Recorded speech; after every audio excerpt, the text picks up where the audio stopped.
देश और दुनिया में ड्रोन की इंडस्ट्री लगातार पांव पसार रही है और मेरे साथ इस समय बातचीत करने के लिए एनएसडीसी के सीईओ वेदमणि तिवारी जी साथ में हैं। सर, देश में जिस तरह से संस्थान भी अब ट्रेनिंग के बन रहे हैं, क्या भविष्य लगता है और आपको और सरकार इस पर क्या जोर दे रही है?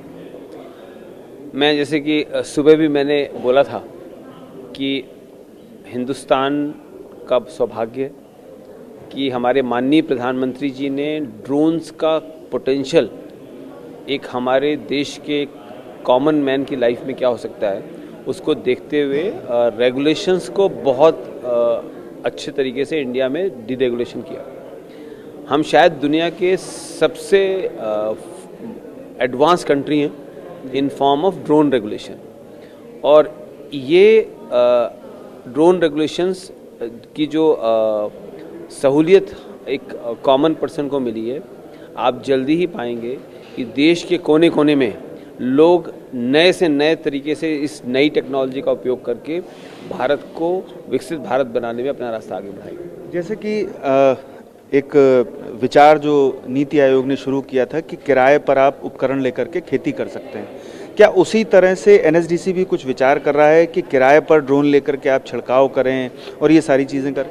हाँ, आज यहाँ पे जो हमारा कार्यक्रम है, इसमें भी जो हमारी पार्टनर कंपनीज हैं वो drone as a service concept के ऊपर काम कर रहे हैं, क्योंकि drones could be a shared asset, जहाँ पे पे पर यूज़ मॉडल आ सकते हैं। लोग जितना यूज़ करेंगे उसके हिसाब से पे करेंगे, और उससे क्या होगा कि आपके मल्टीपल यूजेस हो पाएंगे सेम ड्रोन के।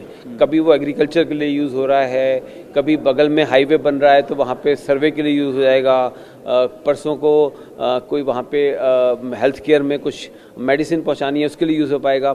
सो shared services concept would be a very powerful concept है। सर देखिए, जो चीज़ उपयोग में लाई जाती है उसके पॉजिटिव एस्पेक्ट भी होते हैं, नेगेटिव एस्पेक्ट भी होते हैं। जाहिर सी बात है कि अंतर्राष्ट्रीय स्तर पर इसके जो नेगेटिव एस्पेक्ट हैं उन पर रोक लगाने के लिए, उनका अंकुश लगाने के लिए तमाम तरह की कवायदें चल रही होंगी। एनएसडीसी की तरफ से और गवर्नमेंट की तरफ से इस मुद्दे पर क्या किया जा रहा है? नहीं, जैसे मैंने आपको कहा कि सारी दुनिया में drones were very regulated entity, क्योंकि हम सब जानते हैं कि आज अगर आप रशिया यूक्रेन युद्ध देखिए, उसके अंदर ड्रोन्स एक बहुत बड़ा रोल प्ले कर रहे हैं। सो उसका अपना एक अलग थ्रेट परसेप्शन है। बड़ा मेरा ये मानना है कि हिंदुस्तान का जो सिक्योरिटी अपरेटस है वो बहुत कॉम्पिटेंट है, और एक कंट्री के अंदर हम एक बहुत सेल्फ कॉन्फिडेंस देखते हैं। हमें ऐसा लगता है कि देश के अंदर हमने जो एक डिजिटल आर्किटेक्चर बनाया है, जो एक देश जिस तरह से आगे बढ़ रहा है, तो सिक्योरिटी एजेंसीज को भी कॉन्फिडेंस है, और रेगुलेशंस में इन चीज़ों का ध्यान रखा गया है। तभी आप देख रहे हैं कि लाइसेंस पायलट्स हो रहे हैं, और फ्लाइट्स, गाइडेड फ्लाइट्स वगैरह हैं, तो उसके थ्रू हम उनको कवर कर पाएंगे। मैं ये जानना चाहता हूँ कि क्या देशों के बीच जैसे विमान व्यवस्था को लेकर के करार होता है, वैसे ही भविष्य में ड्रोन को लेकर के भी करार होंगे?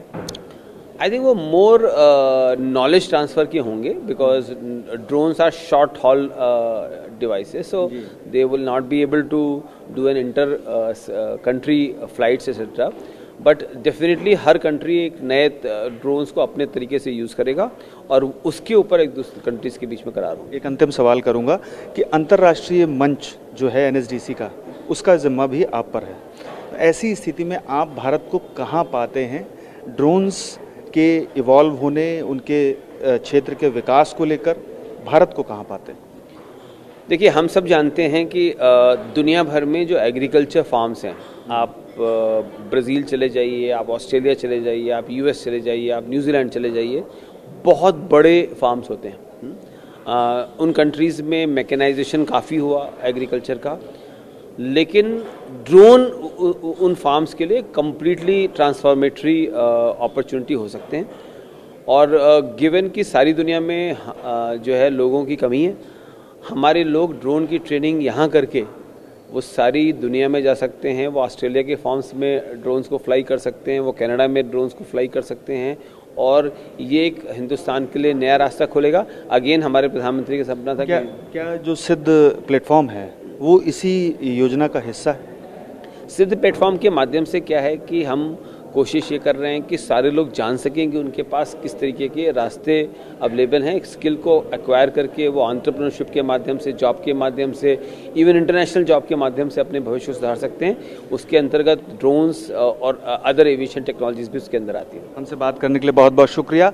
तो आपने सुना NSDC के CEO को, जिनके मुताबिक भविष्य में बहुत सारी अपॉर्चुनिटीज़ युवाओं को मिलेंगी ड्रोन के क्षेत्र में। ख़ास तौर पर जो ट्रेनिंग ले चुके होंगे वो अंतर्राष्ट्रीय स्तर पर भी ड्रोन के पायलट्स होंगे, और ये अपॉर्चुनिटी जो उपलब्धियां हैं वो सिर्फ देश में नहीं होंगी, दुनिया के विकसित देशों में भी उन्हें मुहैया होंगी। पीयूष पांडे, TV9 भारतवर्ष, नई दिल्ली।